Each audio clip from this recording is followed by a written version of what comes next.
Good morning, everyone. Happy Thursday, as you call it, my Friday Eve. The rain and snow is ending. Near 20s, upper 30s today, but the wind chill's gonna be teens and 20s today, so get ready for that.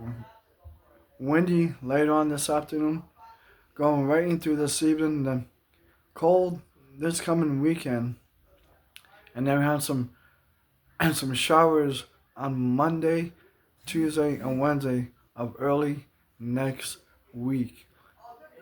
And a tree is a New Haven Christmas tree is downtown New Haven Green tonight from 5 to 7 p.m. on the New Haven Green. I'll see you guys down there later on tonight. So windy and cold today. It's gonna feel like the wind chill teens and 20. Woo. I'm gonna dress warm today. Then near 30s, near upper 40s, but the wind chill's gonna feel like teens and 20s. Then dry on Friday, and then cold this weekend until next week, and then temperatures are rising up early next week. I hope you guys have a great day today, and I'll see you guys tomorrow. Have a good one. I'll see you guys tonight. Bye.